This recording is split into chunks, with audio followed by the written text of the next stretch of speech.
And just like that, the Lions go down in a tough loss against the Tampa Bay Buccaneers. Yeah, that was bad. And that last drive or second to last drive the Lions had, what's the play call? Like, why are we calling these plays in those situations? We're down by 4, man. You have to throw the ball deep or establish the running game. I mean, why did we shy away from that? Jared Goff threw it for, like 55 times in that game. Why are we shy away from the running game? Where's David Montgomery? Where's Jahmyr Gibbs? How come we didn't establish the running game late, in the red zone where we were great a couple weeks ago against the Rams? Why didn't we get the running game going against the Tampa Bay Buccaneers, in those situations? And then plus, Jared Goff's throwing the ball in the dirt. You have guys wide open, and he throws it in the dirt. And it's like, what's going on here? Who's calling these plays? Obviously, Ben Johnson, but why? Why are we making these play calls? So stupid. I mean, I just didn't understand it at all. It was god-awful. The Lions shot themselves in the foot. The defense, I don't blame anything on the defense. You only allowed 20 points against the Tampa Bay Buccaneers. That could have easily been a 30-plus game for them. So hats off to them. Aiden Hutchinson had 4.5 sacks, had the game of his life. Congrats to him, too. He deserves the game ball. But the offense, especially those last few minutes in the fourth quarter, what's going on here?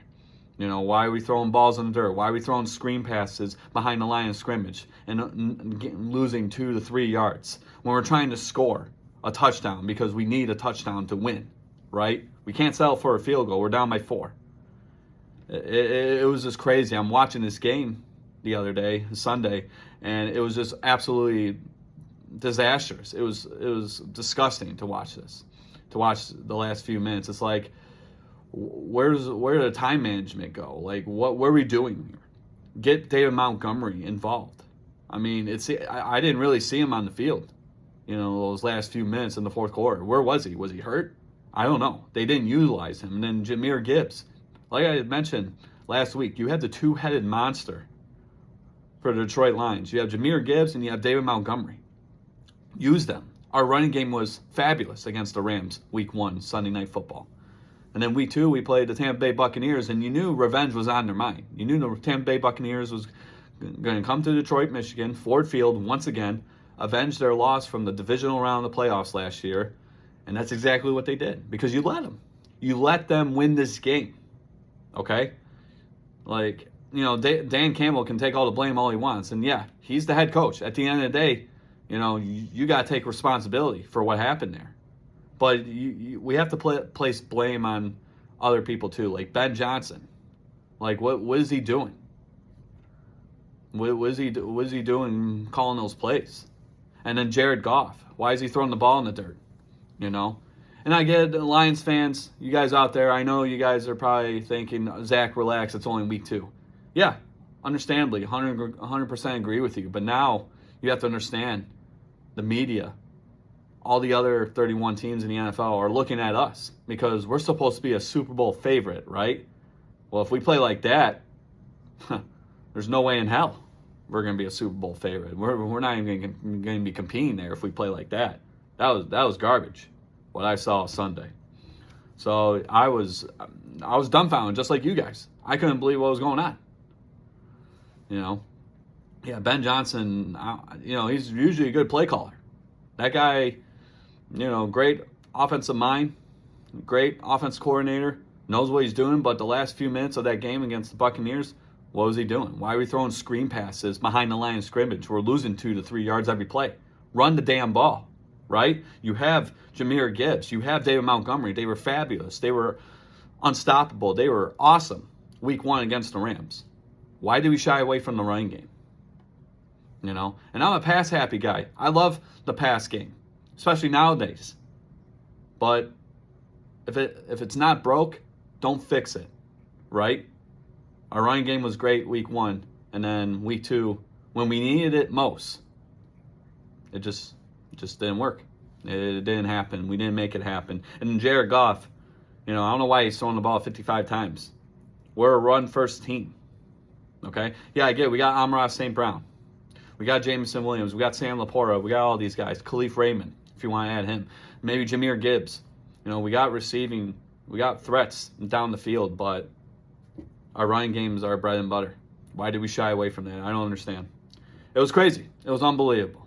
But with that being said, yeah, I had to go on a little rant there. But we're back. Guys, time to Bryce.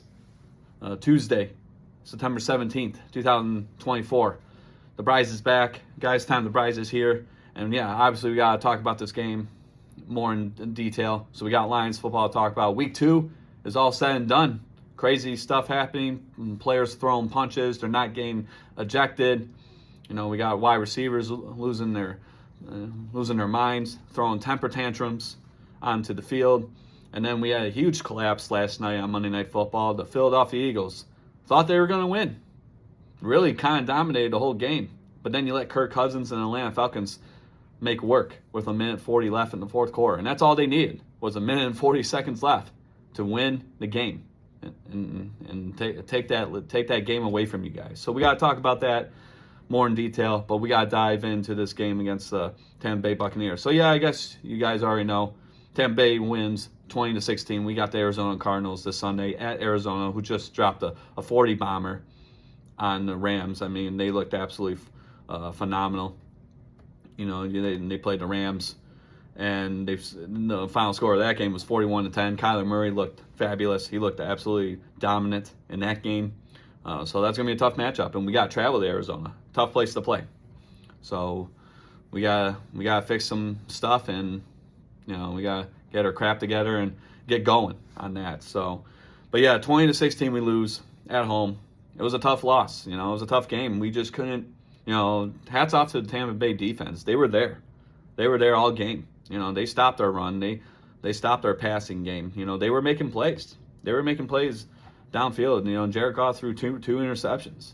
So hats off to the Tampa Bay defense. Obviously, they came here prepared. They were ready to go. You know, lots on their mind. You know, they're thinking about that loss from the divisional round last year. We won 31-23 in that game. Baker Mayfield, you know, playing his heart out in that game. And then even in this game, he did just enough to win. I mean, he won. You got to give him that. And like I said, Baker Mayfield, I said this last week in the podcast, he found his home in Tampa Bay. I mean, he's been bouncing around, you know, Cleveland. He's been with the Rams. He's been with the Carolina Panthers. And, yeah, we'll talk about the Panthers a little bit. Yeah, that's a dumpster fire over there. But now he's finally settled in. He signed a big contract during the offseason. And you know what? After a couple weeks, you know, 2 weeks here, he's looking pretty damn good. I'll give him that. He has weapons. He has help. He has a decent offensive line. He has a decent defense, as we saw Sunday. You know, when Todd Bowles is the coach, he's a defensive-minded coach. You know, defense is the number one priority. So Baker Mayfield has help around him. And so I want to go back to the division round, the playoffs last year. He was 26 for 41, 349 yards, 3 touchdowns, 2 interceptions. Obviously, he threw the interception that kind of sealed the deal for that game last year. And then this time, not really, you know, he went 12 for 19, 185 yards, 1 touchdown, 1 interception. Their defense kept them in that game. And it's just more of the Lions' offense couldn't really do anything. And that's the question that I want to ask. Was this more about the Tampa Bay's defense, or was this about the Lions' offense and what they couldn't do? You know, and then the play calling was horrible towards the end of the game. I mentioned that already. Ben Johnson, I couldn't believe that. Why were you throwing screens behind the line of scrimmage when we're trying to score? You know, we're down by 4 late in the fourth quarter. We have a chance to go up big. You know, we don't establish a running game. We don't get Jahmyr Gibbs involved. We don't get David Montgomery involved. I don't know. Was he afraid? Like, I know the Tampa Bay defense really contained the running game throughout you know, the running game throughout the game, obviously. But why are we shying away from that? Like I said, that was our bread and butter. That was our bread and butter. So yeah, rushing, 27 carries for 139 yards, 1 touchdown. You know, that's not bad. If you're Tampa Bay's defense. And then yeah, Amon-Ra St. Brown had a great game, 11 receptions, 119 yards. Didn't have a touchdown though, and then he got hurt. You know, so maybe Ben Johnson was worried. You know, that last drive we had, you know, the fourth, you know, last play of the game, Jared Goff, instead of throwing the end zone like you're supposed to, he throws it well short of the end zone, and it's an incomplete pass. He throws a duck. Like, dude, step up into the pocket, use those legs, and throw it downfield. You got an arm. Use it, right? Yeah, I didn't understand that last play either. It was stupid. It was absolutely crazy to even witness that live on television. But yeah, Amon-Ra St. Brown got hurt. So yeah, obviously him being red hot in that game, obviously the number one target in that game. Were you worried about him? Were you worried about not having him on the field? So you just settled for less, I guess. I don't know. It was crazy. It was unreal. Detroit Lions need to clean some stuff up. This offense needs to get going because, like I said, you're playing Arizona. They're coming off a big divisional win against the Rams, and they're playing at. You guys are on the road. They're playing at home. This is going to be tough. And then you got Seattle the following week, and then the bye week. The Lions need to go 2-0, or win one of the games at least. But 2-0 would be a lot better. I would feel more comfortable if the Lions went 2-0 going into the bye week. And like I said, Arizona's going to be tough, and then Seattle. They're always a tough one. A couple of years ago, we lost a heartbreaker against the Seattle Seahawks. So, yeah, we gotta wake up. We definitely have to figure stuff out because that was bad. I know it's week 2. Yeah, just relax, Zach. Relax. I get it, but when we have so much going for us this season, when all eyes are on us to be a Super Bowl favorite, playing like that's not going to get us to the promised land. It really isn't. So, Lions, clean some stuff up. Get ready for Arizona. Sunday, 4:25 at Arizona. Yeah, so speaking of Amon-Ra St. Brown, who knows? All these star players are getting hurt. So, fantasy football, just got to touch on that topic for a couple minutes here. Yeah, so fantasy football, I'm screwed. I mean, my fantasy football team is shot. A.J. Brown's going to be out for a couple weeks. Isaiah Pacheco's out 6 to 8 weeks with a tibia, a leg, ankle injury. Deebo Samuel's going to miss time because of the calf injury. Dude, that's like 3 of my top players out. Yeah, I don't know. I don't know what I'm going to do, but I'm dead in the water, man. It's not good. Yeah, I'm definitely going to get my ass kicked in fantasy football the next couple weeks. I got to figure something out, though. I got to look for players on the waiver wire. But yeah, that's bad. And then Amon-Ra St. Brown's hurt. Who knows if he's going to miss any time. Cooper Kupp's going to be out for a couple weeks. So yeah, a lot of star players. And this is only week 2, guys. Week 2 of the NFL season, we have all these star players getting hurt. So all you fantasy football players / owners out there, God bless you. Good luck. I hope you didn't hit the injury bug like some of my players did. But that's fantasy. It happens. But this early in the season, that's crazy. That's absolutely nuts. So who knows if Amon-Ra St. Brown's going to miss any time. But he had a hell of a game. Too bad we couldn't seal the deal. But yeah, we got Arizona next. You got to take care of business. Clean some stuff up. Defense did great. Like I said, Aiden Hutchinson had 4.5 sacks. That guy was awesome. Keep it up. That's all I'm going to say. And then the offense, yeah, get that running game going. You got to score more points. Yeah, 30 points I'm looking for you guys against Arizona. And I know it's going to be tough because Arizona is a tough team, especially at home. But you got to take care of business. But yeah, this game, it's behind us now. It was bad watching those last few minutes in the fourth quarter. The play calling was trash. Jared Goff was throwing passes in the dirt. I don't know why. But we got to clean that stuff up. Not our best game, gentlemen. But Lions fans, it's going to be okay. Week 3, we got a lot of football to play. But yeah, 2-0. We got Arizona and Seattle next 2 games before the bye week. So 2-0.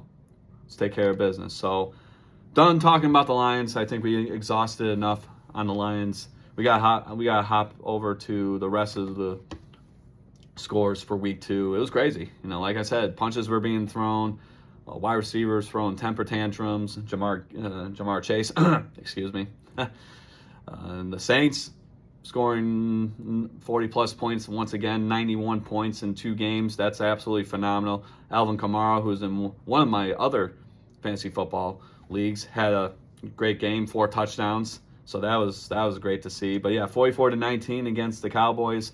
Stephen A. Smith definitely had a field day because he does not like the Cowboys fans, so he definitely was happy to see that. I saw the video, how he usually, if you guys follow Stephen A. Smith's content on social media, he has the camera not showing his face, and then he slowly turns the camera towards his face to see his reaction, and then he starts laughing. And it's hilarious. And, that guy's a nut job, but Yeah, I bet you had a field day yesterday talking about them Cowboys. Yeah, how about them Cowboys?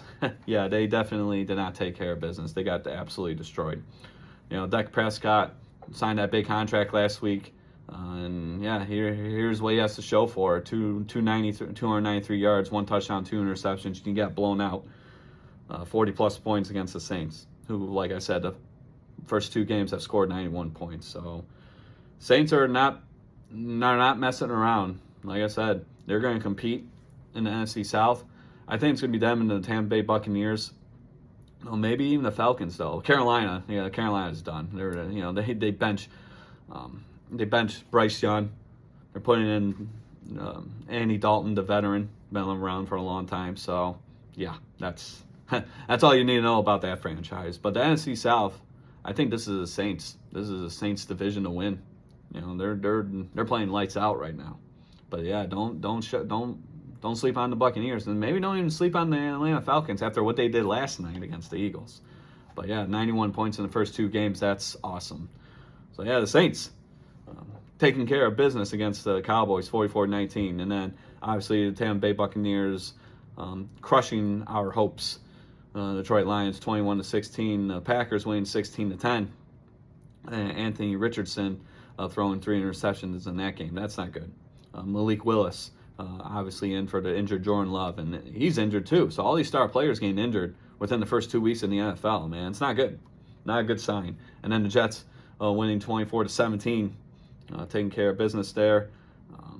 And then the shocking upset was Vikings winning at home against the defending NFC champions 49ers 23-17. Jordan Mason had another 100-yard game for a touchdown. Justin Jefferson went off, and then he got hurt. 4 receptions, 133 yards, 1 touchdown. So who knows how long he's going to be out. So a lot of star players out. It's not good, especially if you're playing fantasy football, like me. You got Seattle winning against the Patriots in overtime, 23-20. At New England, in Gillette Stadium. So big win for the Seattle Seahawks going to week 3. The Commanders winning 21-18. So the Giants are 0-2. No surprise there. That team, I don't know who's worse, the Giants or the Carolina Panthers. They're both horrible. I would say the Carolina Panthers because they got nothing going for them. They're benching their star quarterback, or supposedly star quarterback, Bryce Young, because he's horrible. And then Daniel Jones, he ain't any better. But, man, 21-18 Commanders. Giants fall to 0-2. No surprise there. And then, yeah, speaking of the Panthers, the Chargers win 26-3. Yeah, 3 points. In professional football. That's bad. So, yeah, you know the Panthers are just, whew, man. Maybe Andy Dalton, the veteran, can lead them to the promised land. But they got nobody, the Panthers. They have nobody over there. And then you got the Browns winning against the Jaguars. Jaguars are 0-2, which is crazy, to think, Trevor Lawrence and ETN and all those guys. So the Browns are 1-1. 18-13, the Browns win that one. And then the Raiders winning in an upset, 26-23 against the Ravens. The Ravens fall 0-2. So another good game there. And then, like I mentioned earlier, 41-10, Cardinals over the Rams. Gonna be a tough game for the Lions, so they gotta get going. You gotta figure some stuff out. Steelers win 13-6 against the Broncos. The Chiefs win by 1 point against Joe Burrow and the Bengals, 26-25. And this is where we saw the temper tantrums from Jamar Chase. Apparently, he was arguing about getting the hip tackled. Obviously, the NFL was trying to make it a point of emphasis to call that a penalty this season. We haven't really seen a lot of those penalties, but I'm pretty sure we'll be seeing a lot within the next couple weeks. Let's have all these crybaby wide receivers cry about it. It's football. It's a contact sport. Get used to it. You get paid millions of dollars. But, the more they cry, the more, the NFL is pressured to change the rules again. And then as a fan, we're all confused because what is a hip tackle? What constitutes a hip tackle? Was that a good tackle or was that a legal tackle that garners a 15-yard penalty? I don't know. It's crazy. But yep, just let the wide receivers cry. Let them get their way, even though they get paid millions of dollars. But I'm sure we'll be getting more hip tackle penalties within the next couple weeks. Because, yeah, just a handful of crybaby receivers, crybaby ball carriers, whoever has the ball in their hands. They're going to cry about it. So we'll see what happens with the penalties with that. So, yeah, Bengals once again 0-2. I think that was their second straight year, starting 0-2. So you have that. That was a good game. And then the Sunday Night Football game, the Texans win 19-13. Caleb Williams did not look impressive at all.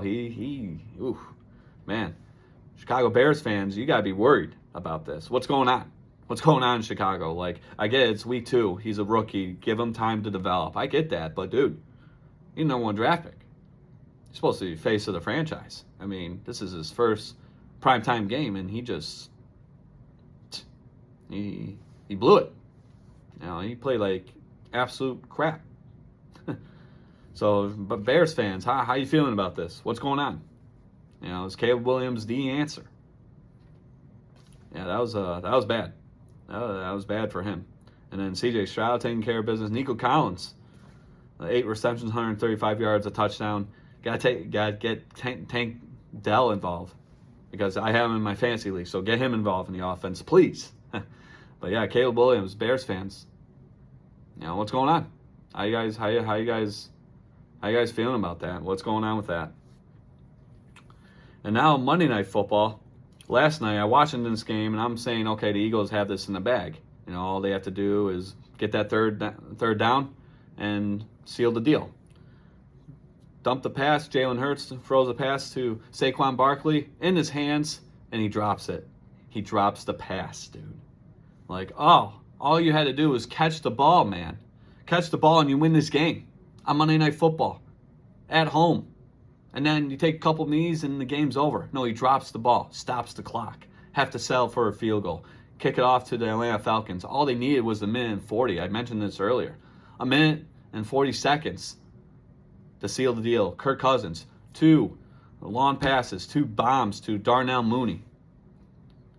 And then a pass to Drake London for the game winner. They win 22-21 on the road. So another collapse by the Eagles. We saw this last year. They started off 10-1, and then they just kept losing close games down the stretch. You cannot play like that, especially late in the season. You have to show up late in the season. That's going to dictate if you make it to the playoffs or not. But, man, another collapse for the Philadelphia Eagles. I mean, this one's going to sting for a while if you're an Eagles fan. But, man, you had the game won. You had it won. It was all done. Set, over, you know, taken care of. You know, Eagles move to 2-0 on the season. But no, you let the Falcons come back. You let Kirk Cousins come back and do his magic. And now he's won the last 3 out of 4 Monday Night Football games or primetime games. I think they mentioned last night in the broadcast after having a horrible record on Monday Night Football. But man, hats off to Kirk Cousins. Way to lead that team. Minute 40, no timeouts either, no timeouts, and they were able to win that game on the road against the Philadelphia Eagles. So, yeah, Eagles, it's going to sting for a while. They gotta wake up. They gotta dust all that crap off and get ready for next week. But man, a horrible way for the Eagles to end. Well, a crazy way to end week 2, I should say. Monday Night Football was crazy. Falcons come back, minute 40, no timeouts. Kirk Cousins leads his team to victory, 22-21 on the road. Another collapse, an epic collapse by the Philadelphia Eagles. So Eagles fans definitely are not happy today, and they are definitely upset. But we move on to week 3. So yeah, that's week 2. So hopefully you guys enjoyed it. I did. As much as you did, but yeah, fantasy football for me, I'm in trouble, so I gotta do some research. Definitely gotta find some guys to replace my star players, and yeah, get ready for week 3. So that's NFL talk. Now we gotta hop over to college football. So Michigan wins again, 28-18 against Arkansas State. Davis Warren threw 3 interceptions in that game. Yeah, he's done. He's not the answer. And I saw yesterday that Sherrone Moore has named Alex Orji the starting quarterback. Okay, good. Good. Fresh face. You know, 4th game of the season. Good. but is he the answer? I haven't seen this kid throw a 50-yard pass before. He's run the ball numerous times, and he's thrown like 5, 10, 15, 20-yard passes. That's the game plan, sure. But, man, is it the actual answer? I can't answer that because Davis Warren, God bless his soul, and I said on the podcast last week, this kid battled cancer, only had 7 starts from his sophomore year of high school to his senior year. So the inexperience shows. I mean, 3 interceptions against Arkansas State. I'm surprised Arkansas State didn't get a victory. But this is a game where, I'm looking at these other scores for college football last weekend. Miami's destroying Ball State. Tennessee's beating Kent State, I do believe. 62-0, 71-0. Alabama's destroying Wisconsin 41 or 42-10. I'm watching these games. Even the Notre Dame Fighting Irish won 66-3 against whoever the hell they were playing. I'm looking at this game, and I'm Arkansas State. I'm looking at this game and saying, you know what, Michigan should win this game by at least 50 points. No, you only win by 10. So looking at the score, 28-18, yeah, it's a win, but it's not a dominant win, especially after a couple weeks ago when you played Texas and you got destroyed. I mean, they embarrassed you on your home field. I mean, it was horrible. From the get-go, we couldn't stop them on 3rd down. Quinn Ewers had the game of his life. Our offense couldn't do anything. Their defense just destroyed us. And that's why we lost 31-12. But you come back this week, or last week, I should say. You come back the following week and you only win by 10 against Arkansas State. And now you got USC coming up this weekend. Whew. Man, I am not confident with Michigan football at all. So, U of M faithful, Michigan football, Wolverine faithful. How do you feel about Michigan so far? They're not going to compete for a national championship. I mean, after 3 weeks, I can already tell. I watched highlights of this game because I was up north, so I wasn't able to watch the whole game, but I watched highlights. And, Davis Warren's throwing the ball off his back foot, and then he's just making stupid throws. Like, why are you throwing it when the guy's right there? He reads you all the way, and you're throwing it right at him. And then why are you throwing off your back foot? Move. Step up into the pocket and throw the damn ball. But 3 interceptions against Arkansas State, no bueno. That's not going to work. It's not going to work, especially when you got USC coming up. And talking about USC, they had a bye week last week. And the last time these two teams face each other, we got to go all the way back to 2007 Rose Bowl. USC won that game. So, and then all time in the regular season, we've beaten them way back in the 1950s. So, fast forward to 2024, a lot has changed. But USC taking care of business against us many years ago in the Rose Bowl. They won 3 straight against us in the Rose Bowl, and this is all according to Michigan's football website. They won 3 straight against us in the Rose Bowl, and obviously the last time, the 2007 Rose Bowl, they won. I do believe it was like 38-12. So we have to show up to this game, and thank God it's a night game, or thank God it's a home game. Could be a different scenario playing in Southern California. But I don't know, man. USC's looking pretty damn good. Having a bye week too, they're well rested. They're ready to play. Michigan, we talked about this last week. I don't know about Michigan, man. I'm worried. I'm worried about this team. I get it. This is not the same team from last year. Okay, you lost a lot of guys in the draft last year. I get it, but we're supposed to develop these players, not just at the quarterback position, but the running back position. Offensive line, receivers, defensive line, defensive backs, linebackers. We're supposed to develop these players. And I'm watching these highlights, and I'm just like, what's going on?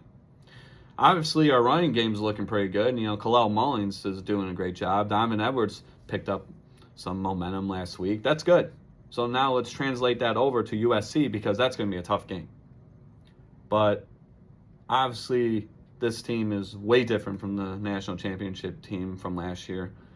And yeah, like I said, I'll be very surprised if I see this team in the college football playoff because right now they're not making it.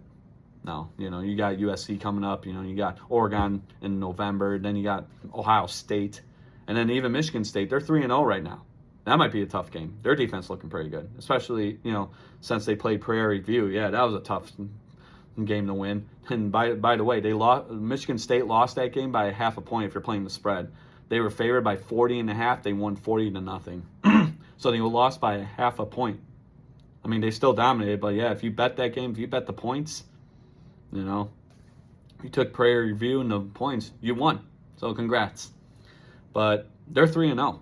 So the Michigan State game, I'm worried about that too. Like I said, week 4, kind of early. Maybe I'm over-exaggerating a little bit with, the Lions and the Wolverines.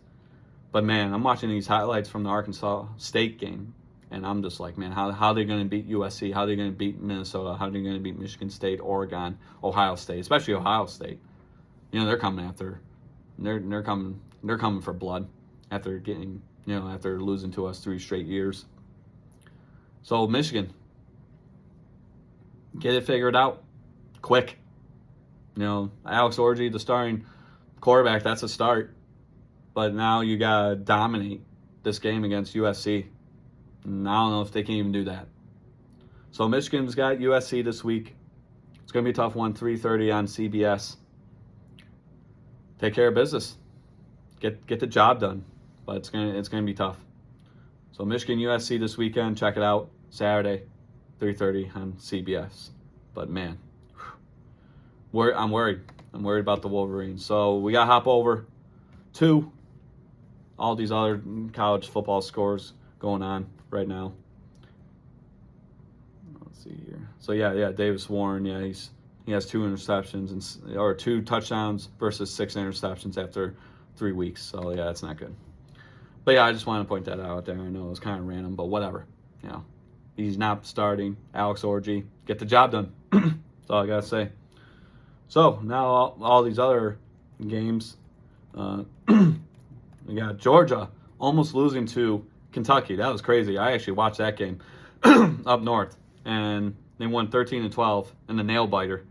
To Kentucky had a chance to win, and they blew it. They let Kentucky come back, and all they had to do was run the clock down, and they did that. They did exactly that. So that was crazy.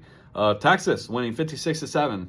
They dominated. Archie Manning came in, threw for 4 touchdowns, ran for another one. 5 touchdown performance by Archie Manning after relieving Quinn Ewers, who got hurt in that game.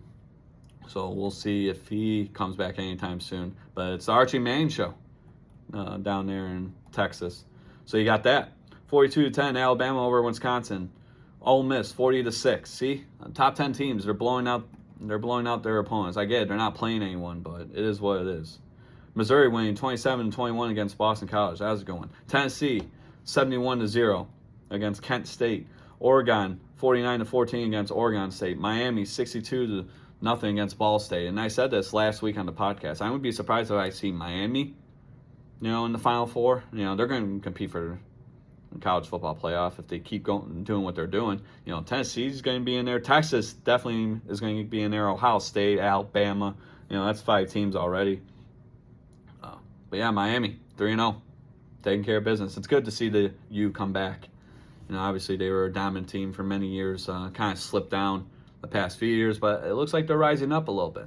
Cam Ward's definitely playing his ass off right now. 346 yards, 5 touchdowns against Ball State. I get it's Ball State, it's nobody, but they keep doing what they're doing. Keep Cam Ward busy. Keep that guy going. So you have that. You got Utah beating Utah State 31-28. Oklahoma State 45-10 against Tulsa. Oklahoma winning against Tulane 34-19. LSU winning in a nail biter against South Carolina 36-30. South Carolina's kicker missed a field goal. It would have tied the game. So LSU surviving. And then obviously Michigan 28-18. They got USC this weekend. They got to clean some stuff up, take care of business. Alex Orji lead us to the promised land, my friend. Notre Dame winning 66-7. So obviously they blew out their team. Nebraska winning, big. And then Florida State 0-3. Yeah, they're done. That head coach Mike Norvell, fire him. Get rid of him now because obviously he's not the answer. This team's 0-3. I knew when they lost to Georgia Tech week 1, I knew they were done. I was like, yeah, this team's done. You might as well just get them out of the top 25. Might as well just forfeit the season. They're done. And then you lose to Boston College. And now you lost to Memphis. Like, they have nobody. This quarterback for Florida State, you can't even pronounce his last name. So I'm just going to call him DJ because that's his first name. That guy can't play. He can't play football. He's done. All right, and then Mike Norvell, the head coach, get rid of him now. Get rid of him now.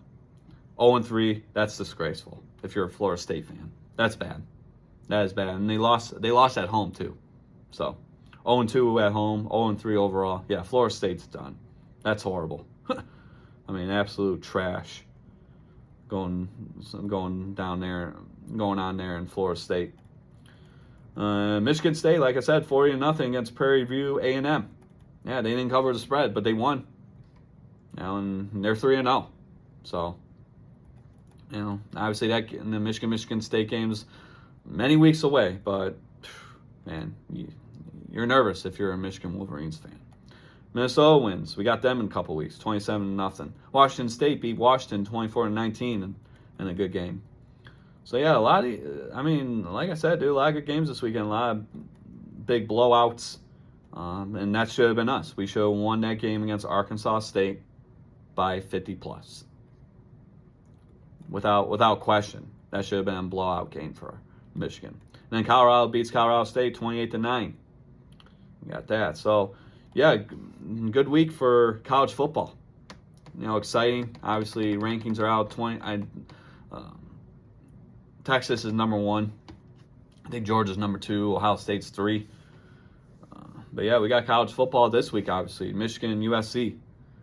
We got a game on Thursday. South Carolina and Appalachian State. And then we got a couple games on Friday, and then Saturday. We got number 3 Ohio State against Marshall, so they should take care of business there. NC State and Clemson. Florida's playing. Michigan and USC, as I mentioned. Michigan definitely needs to win that one. That should be a statement game for the Michigan Wolverines. They definitely got to take care of business there. USC and Michigan, UCLA, LSU, Notre Dame and Miami, Ohio. Number 17 ranked Notre Dame. Auburn and Arkansas playing. Let's see what we got here. TCU and SMU should be an interesting one. Miami and South Florida. So Miami should win that one. They're ranked number 8 this week. California and Florida State. Yeah, Florida State's probably going to lose that one because, like I said, that program's going down the drain quick. Tennessee and Oklahoma. That's the night game, 7:30 on ABC and ESPN+. Battle of 3-0 teams. This is going to be a good one. Number 6 Tennessee, number 15 ranked Oklahoma. That's going to be a good one. Let's play some bets there. Texas, number 1 this week, going against UL Monroe. They should take care of business there. Michigan State playing against Boston College. Should be an interesting one there. 8 o'clock on the ACC network. Colorado and Baylor on Fox. So some interesting games there. But yeah, Tennessee and Oklahoma going to be the night game. And then you got Michigan and USC. Michigan got to take care of business. That's all I'm going to say. They got to take care of business. You got to stop messing around. Get that quarterback situation taken care of. Run the damn ball. And that defense needs to show up big time. So we got football out of the way. NFL's done. College football is done. We got to end this episode today with combat sports. So this past weekend we had UFC 306 live at the Sphere in Las Vegas. Great event. I watched a couple of these fights. It was a great event. Great setup. The UFC did a phenomenal job setting that one up. But we have 2 new champions. So Sean O'Malley, the former bantamweight champion, defending his title against Merab Dvalishvili, and Merab won by unanimous decision. I mean, it was just a beatdown for this entire matchup. Sean O'Malley did not have an answer for Merab. So we got a new champion there. The women's flyweight co-main event. Alexa Grasso, the former champion, defending her title against Valentina Shevchenko. And Valentina Shevchenko dominated all 5 rounds. It just seemed like Alexa Grasso just froze up. She didn't know what to do. She really didn't have a game plan for Shevchenko this time around. It was the trilogy fight between these 2 women. Hopefully we see another one because obviously their second fight was a split draw. So I would like to see maybe another fight between these 2 women. But yeah, Valentina Shevchenko, the new flyweight champion. So 2 new champions there. And then you had Diego Lopez taking care of business against the veteran Brian Ortega. But yeah, this was a good pay-per-view. So you have that. And then obviously Canelo Alvarez taking care of business against Edgar Berlanga. retain his super middleweight title. All you boxing fans out there, I know Kamel Macklid probably watched this fight. Yeah, Canelo is one of his favorite boxers, but yeah, one of the best boxers out there. And then we got a couple events coming up for boxing. Yeah, I'm sure a lot of you are going to watch the Jake Paul Mike Tyson fight. That's just crazy, dude. That's absolutely ridiculous. Mike Tyson's almost 60 years old. Well, hopefully he knocks out Jake Paul, because then we can just end the argument about Jake Paul being a great boxer. Now, he is a good boxer. I've said this numerous times, and I'm not shying away from that. He is a good boxer, okay? He is a good boxer. But fighting Mike Tyson, really? Yeah, you just hate to see it. But yeah, anyways, Canelo Alvarez beating Edgar Berlanga. So what's next? Does he fight Terrence Crawford? Does he fight David Benavidez? A lot of people saying he's been dodging those guys. I don't know. Boxing's weird. But we'll see what happens. But yeah, Canelo Alvarez taking care of business this weekend. And with that being said, we are done with this edition of Guys Time to Prize. So thank you for joining me. As always, the audio version of this episode is going to be available on Spotify, Apple Podcasts, wherever you listen to your podcasts. Just type in Guys Time to Prize. It'll be there. The video version of this episode will be available on my YouTube page at Guys Time to Prize. Check it out. But it was a pleasure doing this episode with you. I had to get my frustration out about the Lions. Had to get my frustration out about the Wolverines. A little bit of talk of UFC and boxing. And then, yeah, we got to dive into hockey pretty soon here, a couple weeks away. And then on top of that, Lucas Raymond, all you Detroit Red Wings fans, signed an 8-year extension with us. So he's going to stay with us for a long time. That's good. I like Lucas Raymond. He's a good player. He's got to step it up a little bit, but he is a good player. He's a fan favorite. So he's staying with the Detroit Red Wings. He's staying right here in the Motor City for many more years. So that was good to see that yesterday. So we got to dive into that as the season gets closer. But yeah, hockey around the corner. Watch some football, play some bets, get your fantasy football lineups ready to go, and enjoy the rest of the week, guys. All right, take care. The prize is out. You guys have a good day. Thank you so much.